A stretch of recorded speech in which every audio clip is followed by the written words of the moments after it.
Shalom, selamat kembali berjumpa dalam program Deep Talk with Pase, Tadarusan Alkitab. Dan kita akan coba melanjutkan Tadarusan Alkitab kita dari kitab Mika pasal yang kelima, saudara ya. Dan sebelum kita mulai, saya mengajak kita untuk satu hati kita berdoa. Bapak yang baik, terima kasih buat malam hari ini kami boleh kembali menyatu dalam program Deep Talk with Pase, Tadarusan Alkitab. Berikan hikmat marifat kepada kami masing-masing, hingga pembacaan Alkitab kami dan perenungan singkat Alkitab kami ini membuka wawasan kami untuk semakin memahami tentang dirimu dan membuat kami semakin hari semakin bisa menata diri, hingga menjadi pribadi yang menjadi berkat bagi banyak orang di sekitar kami dan bisa menyenangkan hati Tuhan. Jangan satupun kami yang kau lalui, kami siap diberkati. Haleluya. Amin. Terima kasih Tuhan, kita siapkan Alkitab kita masing-masing ya. Jadi kita akan coba membahas pada malam hari ini kitab Nabi Mika pasal yang ke-5. Kita siapkan Alkitab kita masing-masing. Naikkan syukurku buat hari yang kau beri, tak habis-habisnya kasih dan rahmat-Mu.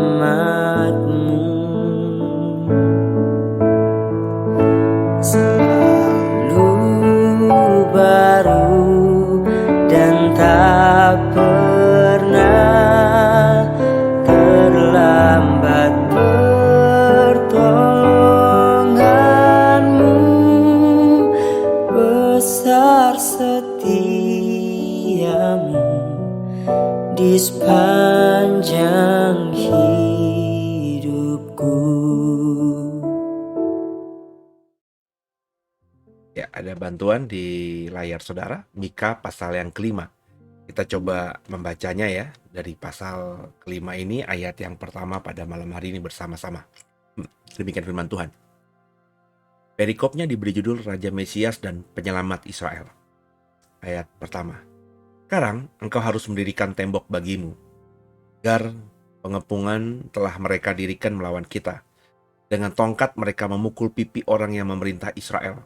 Tapi engkau, hai Bethlehem Efrata, hai yang terkecil di antara kaum-kaum Yehuda, daripadamu akan bangkit bagiku seorang yang akan memerintah Israel, yang permulaannya sudah sejak purbakala, sejak dahulu kala. Sebab itu ia akan membiarkan mereka sampai waktu perempuan yang akan melahirkan telah melahirkan. Lalu selebihnya dari saudara-saudaranya akan kembali kepada orang Israel. Maka ia akan bertindak dan akan mengembalakan mereka dalam kekuatan Tuhan, dalam kemegahan nama Tuhan Allahnya. Mereka akan tinggal tetap, sebab sekarang ia menjadi besar sampai ke ujung bumi. Dan dia menjadi damai sejahtera. Apabila Asyur masuk ke negeri kita dan apabila ia menginjak tanah kita, maka kita akan membangkitkan melawan dia 7 gembala, bahkan 8 pemimpin manusia. Mereka itu akan mencukur negeri Asyur dengan pedang dan negeri Nimrod dengan pedang terhunus. Mereka akan melepaskan kita dari Asyur apabila ia kini masuk ke negeri kita dan menginjak daerah kita. Maka sisa Yakub akan ada di tengah-tengah banyak bangsa seperti embun daripada Tuhan, seperti diutus, seperti dirus hujan ke atas tumbuh-tumbuhan yang tidak dinanti-nantikan orang dan tidak mengharap-harapkan anak manusia. Maka sisa Yakub akan ada di antara suku-suku bangsa, di tengah-tengah banyak bangsa seperti singa di antara binatang hutan, seperti singa muda di antara kawanan kambing domba. Manapun ia pergi, maka ia membanting dan menerkam, sedang tidak ada yang melepaskan. Tanganmu akan diangkat melawan para lawanmu, dan semua musuhmu akan dilenyapkan. maka akan terjadi pada waktu itu, demikian firman Tuhan. Aku akan melenyapkan kudamu dari tengah-tengahmu dan akan membinasakan keretamu. Aku akan melenyapkan kota-kota negerimu dan akan meruntuhkan segala kubumu. Aku akan melenyapkan alat-alat sihir dari tanganmu, tukang-tukang peramal tidak akan ada lagi padamu. Aku akan melenyapkan patung-patungmu dan tugu-tugu berhalamu dari tengah-tengahmu. Maka engkau tidak lagi akan sujud menyembah kepada buatan tanganmu. Aku akan menyentakkan tiang-tiang berhalamu dari tengah-tengahmu dan akan memunahkan berhalamu. Aku akan membalas dendam dengan murka dan kehangatan amarah kepada bangsa-bangsa yang tidak mau mendengarkan. Haleluya. Perikop di pasal 5 ini tentang, ya kita tahu ya, Mika pasal 5 ini kan sering dikutip oleh ya banyak fragmen dalam momen Natal ya. Sebab ada ayat yang terkenal di sini yakni ayat 2. Tapi engkau, hai Bethlehem Efrata, hai yang terkecil di antara kaum-kaum Yehuda, daripadamu akan bangkit bagiku seorang yang akan memerintah Israel, yang permulaannya sudah sejak purbakala, sejak dahulu kala. Kalau kita sudah beriman Kristen, ayat ini kayaknya telanjang ya. Sudah tergenapi dalam kelahiran Yesus 2000 tahun lalu di Bethlehem Efrata. Tapi bagi orang Israel ya, ayat yang bagi kita telanjang ini bagi mereka masih kabur gitu ya. Kenapa? Karena ya mungkin saja mereka tidak bisa sampai bahwa ya, penggenapan Mika pasal 5 ini menunjuk pada Yesus. Ya karena mereka masih belum bisa memahami bahwa Mesias itu datang dengan wujud seperti yang Yesus tampilkan, yakni anak seorang tukang kayu. Meskipun tergenapi Yesus lahir di Bethlehem Efrata, meskipun tergenapi bahwa Yesus itu salah satu dari banyak keturunan Daud ya, tapi imajinasi bangsa Israel tentang Mesias tidak bisa sampai memahami bahwa Yesus itu adalah Mesias karena latar belakang ekonomi dan keluarganya. Meskipun punya darah Daud, tapi kan ya Yusuf kita tahu hanya tukang kayu. Nah, apakah ayat ini benar-benar merujuk pada peristiwa Natal pertama semata? Ya, kalau bagi saya ya iya, sekaligus tidak. Kalau kita jelas bilang iya. Tapi bagi orang Israel tentu penggenapan ini baru nanti. Sebab saya percaya nanti Yesus ketika datang kali kedua, ayat-ayat yang sekarang ini masih terselubung di matanya orang-orang Israel akan mulai terbuka, gugur gitu. Bahwa Yesus yang mereka tidak percayai dalam kedatangan yang pertama, ketika nanti datang kali kedua dengan segala kemuliaannya, seperti yang dinubuatkan oleh banyak kitab di Perjanjian Lama maupun juga dalam Perjanjian Baru dan dalam kitab Wahyu terutama, ya bagi saya tidak ada yang bisa menolak nanti bahwa Yesus adalah Mesias, Yesus adalah Raja.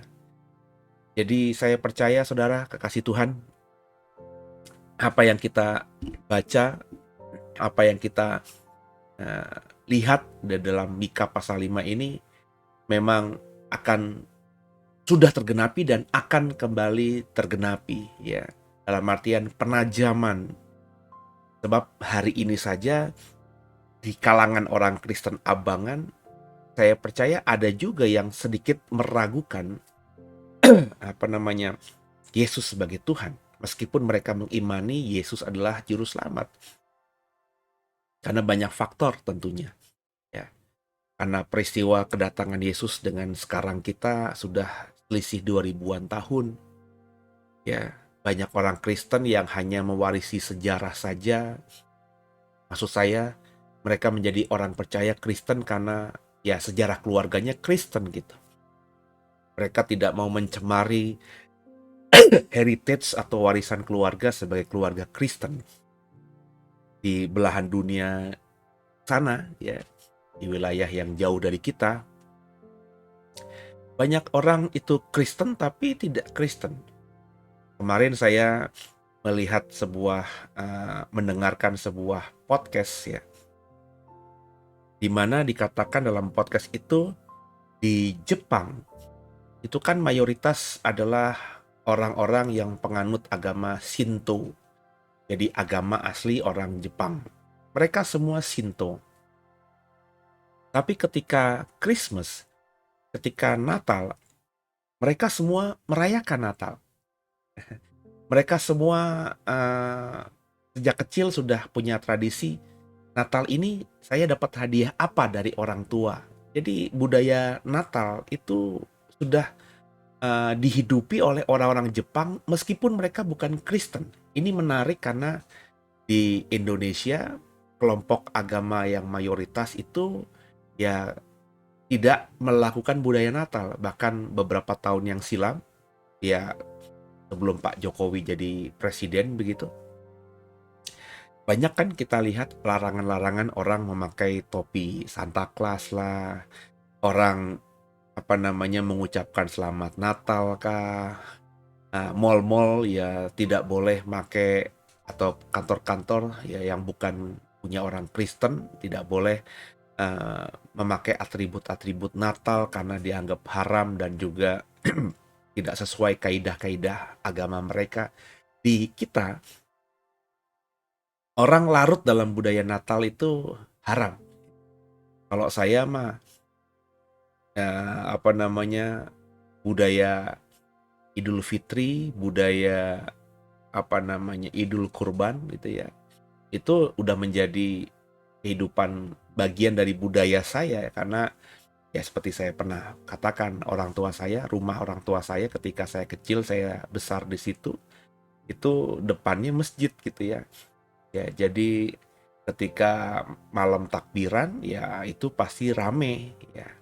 Saya saat kecil tidak pernah terganggu dengan suara takbiran itu karena itu sudah menjadi bagian kehidupan saya. Dan saya punya teman-teman yang di malam takbiran itu sukacitanya luar biasa.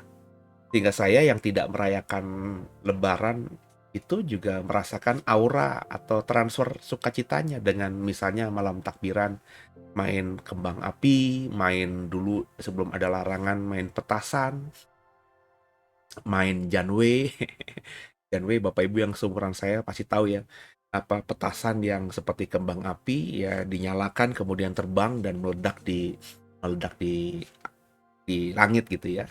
Bukan seperti kembang api yang ada bunga-bunga apinya, nggak, tapi hanya meledaknya dar, suaranya itu kencang. Dan itu menjadi budaya. Tapi kan hari-hari ini ya berjalanannya dengan waktu, di mana orang-orang yang saudara-saudara kita yang merayakan Lebaran juga sepertinya tidak melibatkan kita atau juga menaruh curiga kalau kita ikut dalam budaya mereka. Zaman saya kecil takbiran itu saya ke masjid juga, saudara. Ya, saya masuk ke dalam masjid juga, dengerin teman-teman yang takbiran di di mic-nya masjid ya. Saya ada di pintu ya, bermain-main. Masjid itu menjadi tempat yang ya, tempat kita bisa bersukacita lah di zaman takbiran itu dengan main-main gitu ya. Tapi hari-hari ini coba bayangin kalau ada anak Kristen di malam takbiran ikut main di masjid, dan sebagai orang yang tinggal di wilayah itu, orang-orang masjid tentu tahu ini anak dari keluarga Kristen. Kira-kira bagaimana? Diizinkan nggak main di masjid? Kalau tidak, kira-kira mungkin nggak diusir dari masjid karena masjid bukan tempat ibadah mereka? Saya yakin iya. Tapi zaman saya kecil nggak seperti itu. Ya, jadi bisa larut gitu, menjadi bagian dari budaya yang tidak terpisahkan, bahwa setiap tahun 2 kali di dalam Idul Fitri dan Idul Kurban, kami yang tinggal dekat masjid itu ya merasakan aura sukacita dari orang-orang yang beribadah di masjid itu. Nah, di Jepang juga seperti itu. Di Jepang beda dengan kita sekarang. Ya, orang-orang Jepang itu agamanya Shinto tapi Natalan. Dan menariknya juga, orang-orang Jepang itu agamanya Shinto tapi kalau kawin di gereja. Ini lucu juga, saudara ya. Ya, sehingga si podcaster ini bertanya kepada yang diinterviewnya, "Lah, kan agamanya Shinto, tapi kenapa nikahnya di gereja? Yang ditanya juga bingung, ya ini udah budaya gitu ya. Ya sebab kalau ngikutin pakai tradisi Shinto itu ya mungkin lebih ribet karena agama timur gitu ya. Lebih punya effort khusus, dana yang dikeluarkan juga khusus karena harus ke kuil dan lain sebagainya. Sedangkan di gereja ya simple, sederhana, dan juga menarik karena tentu orang-orang Jepang ini sudah modern gitu ya, dan apa film-film Hollywood yang menggambarkan pernikahan yang keren di gereja, yang modern, yang klasik dengan lagu dan juga pakaian pernikahan yang menarik, eye catching itu juga menarik mereka sehingga mereka itu ketika menikah di gereja padahal mereka bukan Hindu. Yang saya mau tanya juga pendetanya itu ngapain ya? Kalau di kita di Indonesia ini kan kita tahu bahwa orang yang menikah di gereja itu harus Kristen dulu ya. Di The Way kita punya aturan bahwa kita bahkan tidak akan menikahkan orang yang bukan berjemaat di The Way karena ada apa namanya yang saya buat di aturan bahwa kita itu bertanggung jawab sebagai pelayan Tuhan yang memberkati sebuah pernikahan, bertanggung jawab atas kelangsungan pernikahan itu ya sebagai orang yang menikahi, wakil Tuhan yang menikahi mereka, saya dalam hal ini bertanggung jawab atas pernikahan mereka seterusnya. Jadi saya mentoring gitu ya. Saya apa namanya pertanyakan gitu ya. Dan ini apa namanya terus saya praktekkan sampai detik ini. Ya, jadi karena alasan itulah saya tidak mau memberkati pernikahan di mana bukan jemaat The Way. Nah kalau mereka punya gereja ya silahkan diberkati di gereja mereka gitu. Kalau mau di The Way ya ada aturan khusus.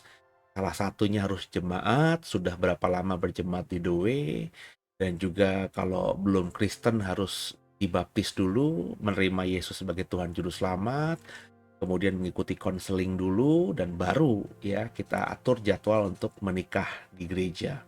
Saya nggak tahu apakah di Jepang seperti itu, karena teorinya kalau seperti yang kita lakukan di Indonesia, orang yang menikah di gereja di Jepang sudah menjadi Kristen karena harus dibaptis.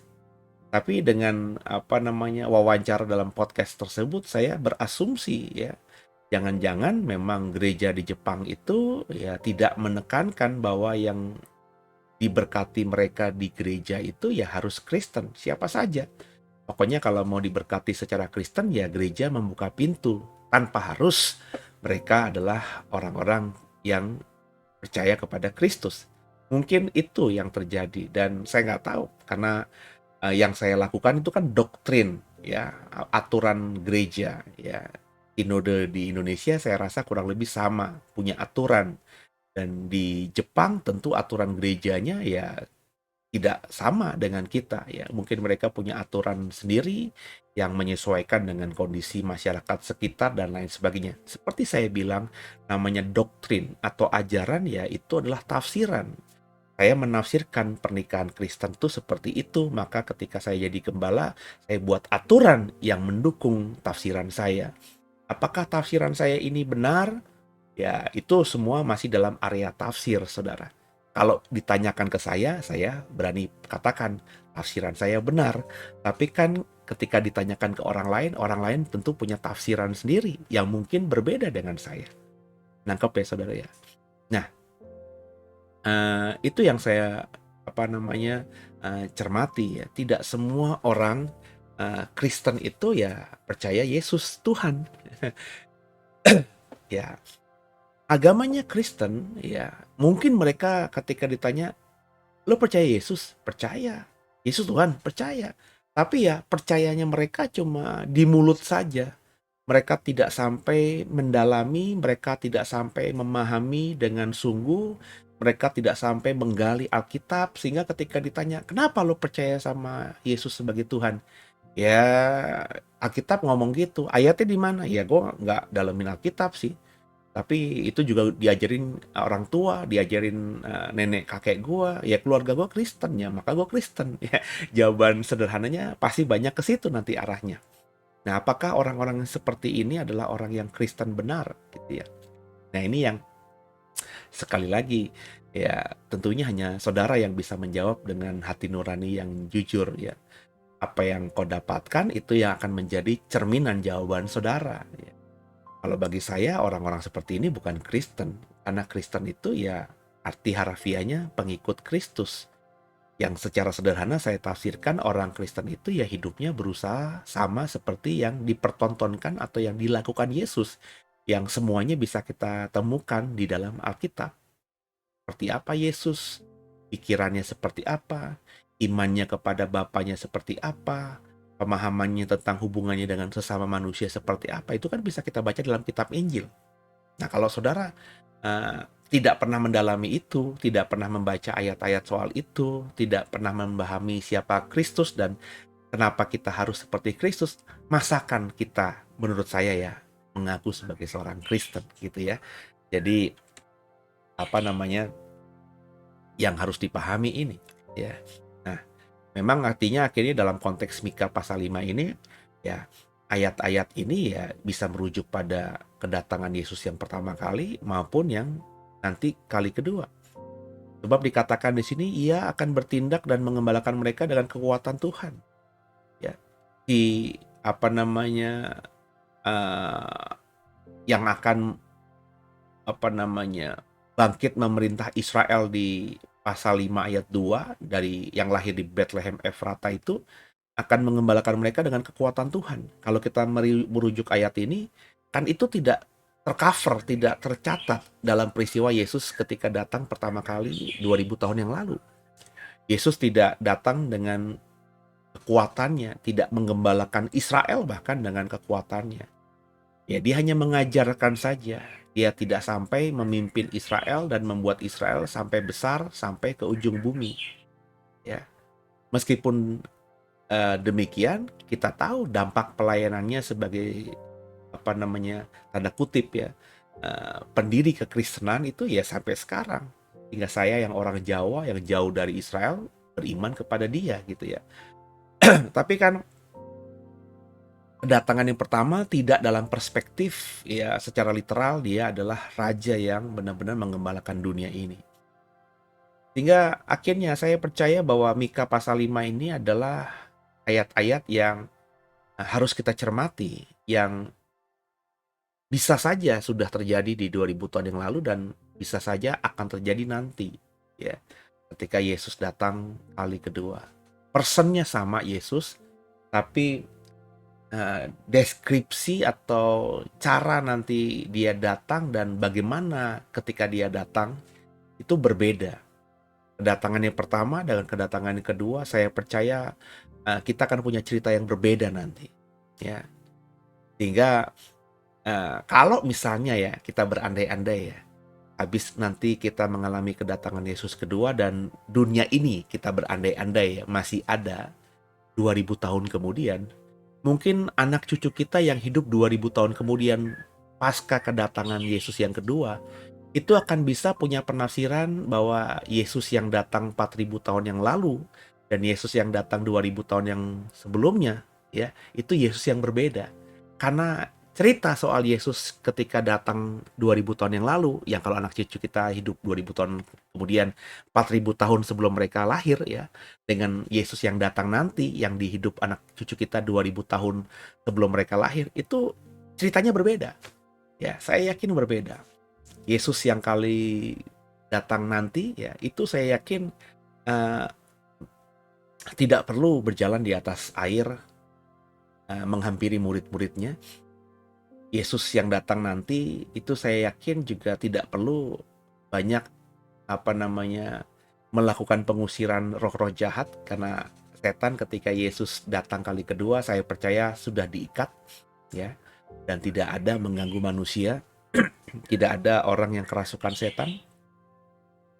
Bahkan saya yakin kali kedatangan yang kedua Yesus tidak perlu membangkitkan orang dengan teriak dari luar kubur, "Hai Lazarus, keluar dari kuburmu."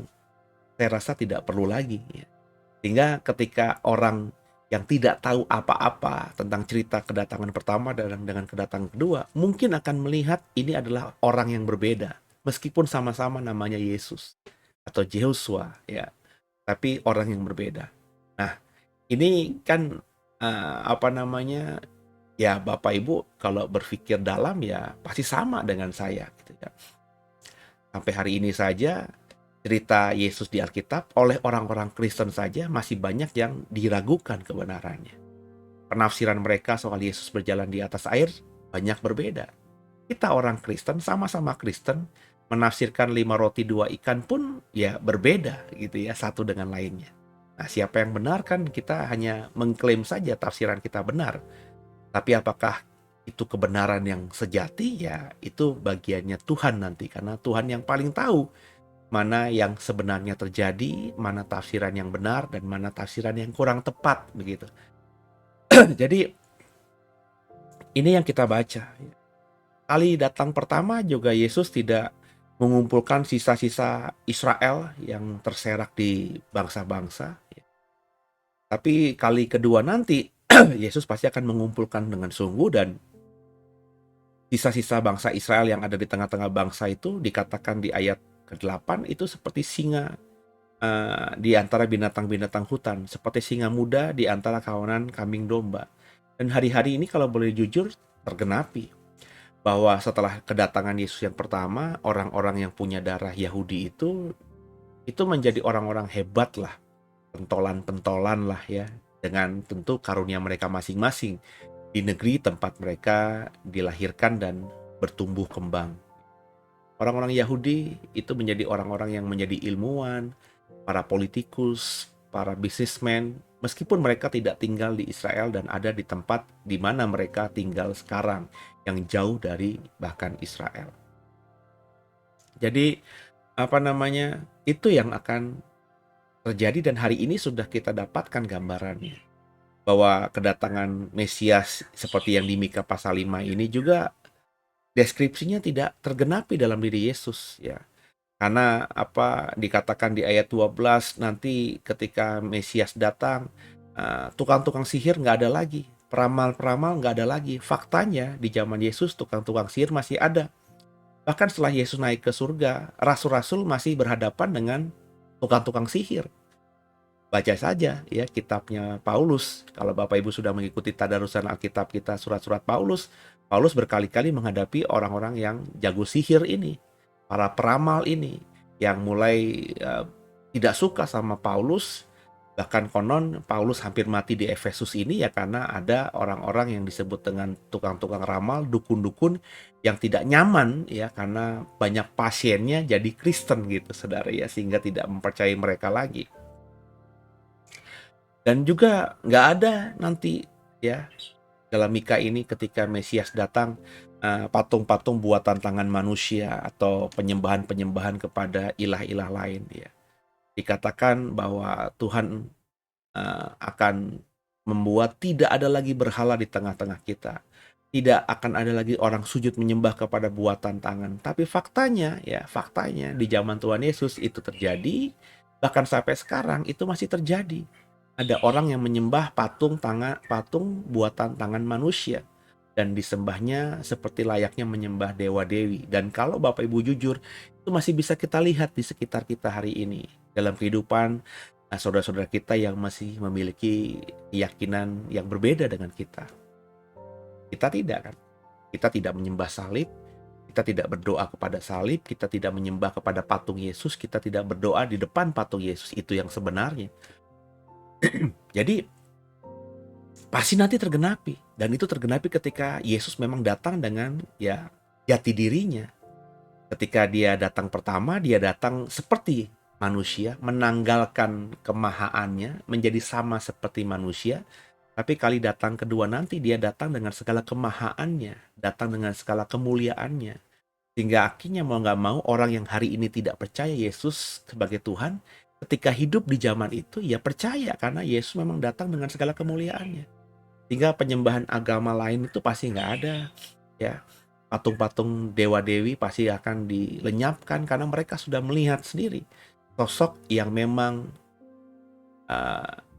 terdeskripsikan dengan semua poin-poin yang ada di benak mereka untuk mendeskripsikan tentang siapa sih sebenarnya Tuhan, dewa, ilah, Allah itu. Ya, Nanti ketika Yesus datang kedua kali dari surga dengan segala kemuliaannya, semua orang pasti langsung berkata, itulah bayangan dewa yang ada di otak saya. Itulah bayangan Tuhan yang ada di otak saya. Itulah bayangan ilah atau uh, Sang Maha dalam benak saya. Hingga akhirnya mereka yang punya agama juga akhirnya percaya. Semua lutut akan bertelut, semua lidah akan mengaku. Tapi apakah itu berarti tanda pertobatan mereka? Ya kita tidak tahu. Dan apakah ketika mereka sujud menyembah karena melihat Yesus kali datang kedua, terus Yesus terima itu sebagai tanda pertobatan, kita juga tidak tahu. Intinya sebelum masa itu, karena itu masih area abu-abu, apakah mereka saat itu masih dalam konteks pertobatan bisa diampuni atau sudah tidak ada kesempatan lagi? Ya, intinya kita sekarang ini yang sudah percaya kepada Yesus ya harus benar-benar mempercayai bahwa Yesus yang datang 2000 tahun yang lalu nanti akan datang kembali. Dia yang akan datang kembali nanti akan datang dengan lebih kemuliaannya ditunjukkan, kehebatannya ditunjukkan, kedahsyatannya ditunjukkan dibandingkan ketika dia datang dulu kali pertama dengan tujuan menjadi sama dengan manusia dengan goal menebus setiap dosa manusia. Dan saya bersyukur saya sudah percaya dan saya menantikan masa itu. Mika pasal 5 menggambarkan bahwa Yesus adalah juru selamat, Yesus adalah Tuhan, dan nanti dia akan membuktikan, dan ketika dia buktikan, seluruh dunia akan percaya. Semoga dipahami, semoga dimengerti. Tuhan Yesus memberkati.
Ya, demikian tadarusan Alkitab kita pada malam hari ini.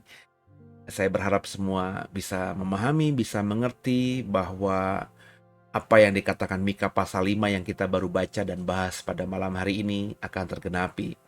Bahwa jelas apa yang dinubuatkan Mika sebagian sudah tergenapi dan sebagian nanti akan tergenapi secara literal di dalam kedatangan Yesus yang kedua. Kita bersyukur mestinya bahwa Yesus yang akan datang kali kedua dan yang sudah datang di kali pertama, titik ketika kita sekarang ini hidup, sudah kita percayai sebagai Tuhan.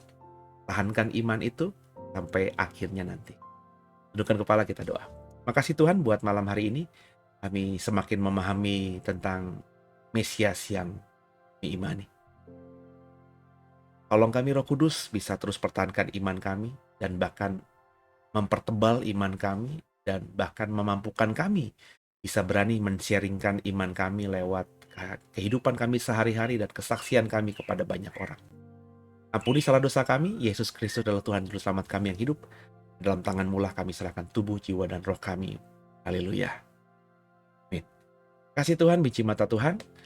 Kalau diberkati lewat program ini, tolong di-subscribe, di-like, dan juga di-share program ini kepada yang lainnya. Supaya rekan, saudara, yang lainnya itu bisa juga kenal tadarusan Alkitab dan bisa bertumbuh dalam iman bersama dengan kita lewat Deep Talk with Pasik. Demikian, dan jangan lupa dukung dalam doa sehingga program ini semakin hari semakin jadi berkat bagi banyak orang. Dan saya berharap semua terus antusias dalam tadarusan Alkitab, terus bertumbuh dalam Tuhan, dan terima kasih buat kebersamaannya. Tuhan Yesus memberkati semua. Haleluya, sampai ketemu besok malam. Kembali dalam program Deep Talk with Pastor.